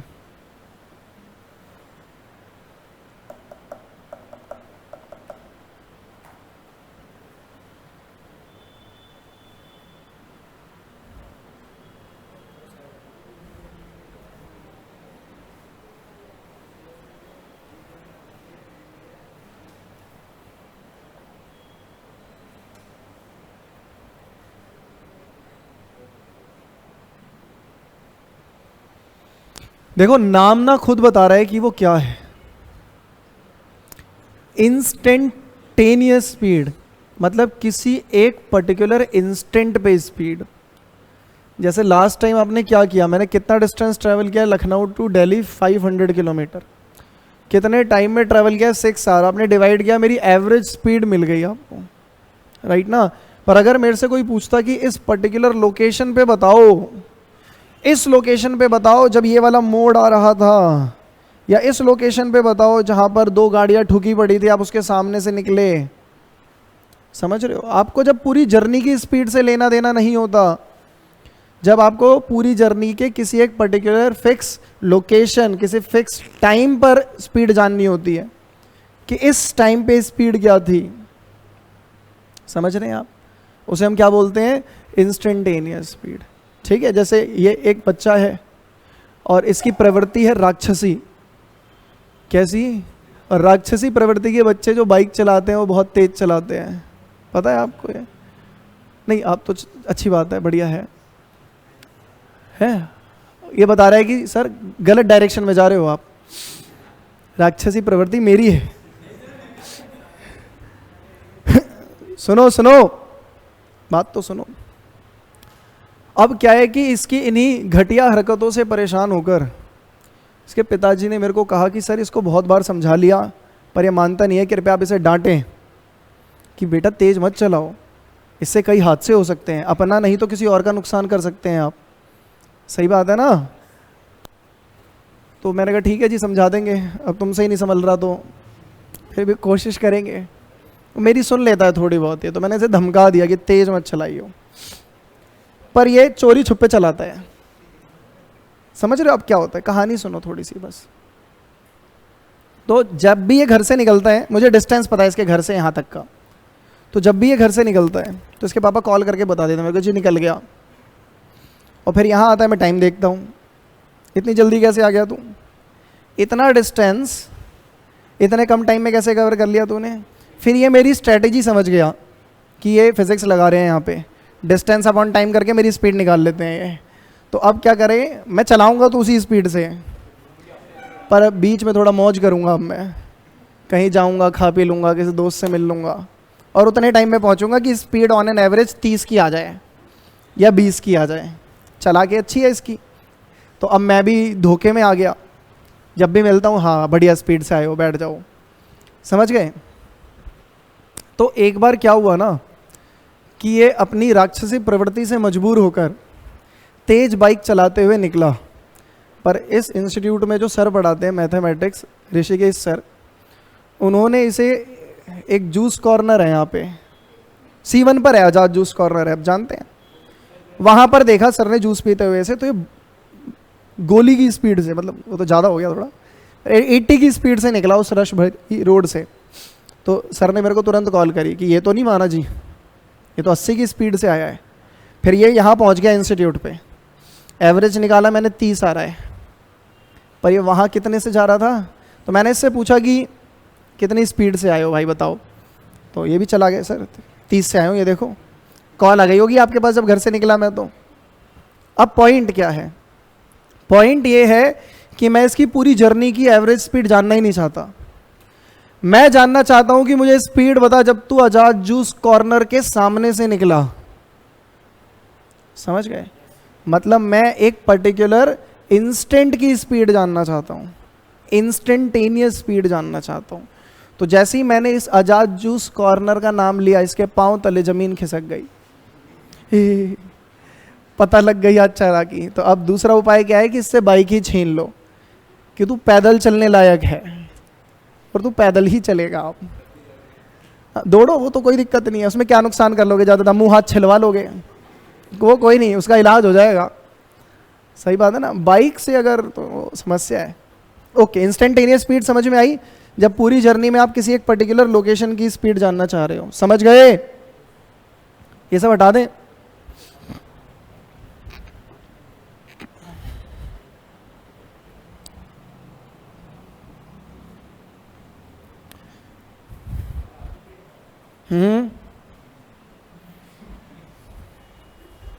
एवरेज देखो ये पूरी जर्नी है, मान लो आप इस पर्टिकुलर इंस्टेंट की स्पीड जानना चाहते हो, ये पूरा डिस्टेंस x है जो आपने ओवरऑल किसी t टाइम में कवर किया है, तो x को t से डिवाइड करोगे एवरेज मिलेगा, सही बात है ना। पर मुझे इस इंस्टेंट की स्पीड जाननी है, तो मैं क्या करता हूं कि पूरे टाइम को यहां पर जानने के लिए मैंने किया क्या, मैंने एक छोटा सा एलिमेंट कंसीडर किया डिस्टेंस का, पूरा डिस्टेंस ना लेते हुए छोटा सा एलिमेंट कंसीडर किया और इसको बोला dx, differentiable part of x, पूरे का छोटा सा अंग टुकड़ा, सही बात है, बोलो हाँ। और कहा यहां से यहां पहुंचने में जो टाइम लगता है वो है dt, पूरे टाइम का डिफरेंशिएबल पार्ट, छोटा सा हिस्सा।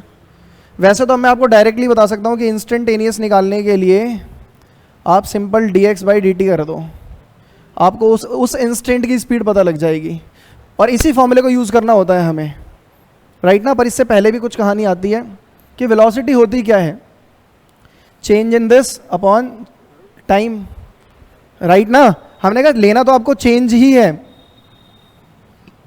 लेना तो आपको चेंज ही है, पर इंस्टेंटेनियस के लिए लिमिट लगा देनी है, और डेल्टा टी को चेंज को अप्रोच कराना है जीरो की तरफ, मतलब limit delta T approaches zero या tends to zero delta X by delta T. ये जो फॉर्मूला है ये यहाँ से आया है, डिफरेंशिएशन का जन्म लिमिट से होता है, ये मैथमेटिक्स वाले बच्चे पढ़ेंगे, लिमिट्स एंड डेरिवेटिव चैप्टर है ना, लिमिट से फिर डेरिवेटिव के फॉर्मूले आते हैं, राइट ना। जिन पे मैथ्स नहीं है वो खा लो अभी के लिए कि ये फॉर्मूला लगने वाला है। बाकी इसकी कहानी क्या है, इसकी कहानी ये है कि पूरे टाइम को जो चेंज है उसको जीरो की तरफ अप्रोच कराना है, मतलब नियरली जीरो लेकर आना है, नियरली जीरो। आप जीरो के जितना पास आओगे आप उतना ज्यादा प्योरली उस इंस्टेंट पे पहुंच जाओगे, पर हाँ जीरो नहीं होना चाहिए, जितना हो सके उसके पास जाओ पर उस तक नहीं पहुंचना, समझ रहे हो ना। क्योंकि अगर आप डेल्टा टी पर पहुंच गए, मतलब टाइम को आपने जीरो कर दिया, तो ये नॉट डिफाइन हो जाएगी पूरी कहानी, और एक सेकंड भी नहीं ले सकते, क्योंकि एक भी ले लिया तो आप उस इंस्टेंट से आगे चले जाओगे, सही बात है ना। मुझे इस इंस्टेंट पे जाना है, तो टाइम के बहुत मतलब जीरो के बहुत पास जाना है, बहुत पास जाना है, पर जीरो पे नहीं जाना। वो डायलॉग सुना है ना, जीरो यहां पर क्या है कि मेरे इतने करीब भी मत आओ, बर्बाद करेगा, ठीक है, समझ गए लिमिट की कहानी। नियरली जीरो इसे बोलते हैं, अप्रोचेस जीरो। जब आपने इसके क्वेश्चन किए होंगे तो जिस वैल्यू के पास आप जाने वाले होगे 0.000 समथिंग करके वो वैल्यू लेते हैं हम। लिमिट एंड डेरिवेटिव किसने पढ़ लिया? चलो ठीक है, जब पढ़ोगे तब देख लेना। बाकी ध्यान ये रखना है आपको, इंस्टेंटेनियस स्पीड या वेलोसिटी जहां भी पूछी जाएगी हम डिफरेंशिएशन का यूज करने वाले हैं, dx बाई dt करने वाले हैं, तो डिफरेंशिएशन आनी चाहिए, और आती है आप लोगों को, मुझे पता है। अब इस पे क्वेश्चन भी करेंगे हम, पर ध्यान क्या रखना कि यहां पर x जो है वो फंक्शन है जो कि डिफाइन होगा, define in term of time, तभी आप उसे dt के रिस्पेक्ट में डिफरेंशिएट कर पाओगे। समझ गए ना? बहुत बढ़िया। तो ये फॉर्मूला लिख लो और आओ इस पे बेस कुछ क्वेश्चंस देखें।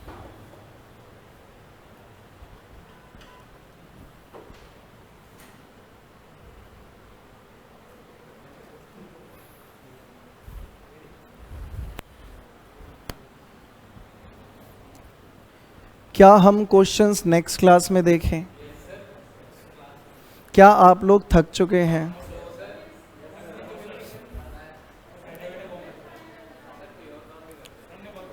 तो यहाँ से कंटिन्यू करेंगे हम नेक्स्ट क्लास में, अभी के लिए इतना ही रखते हैं।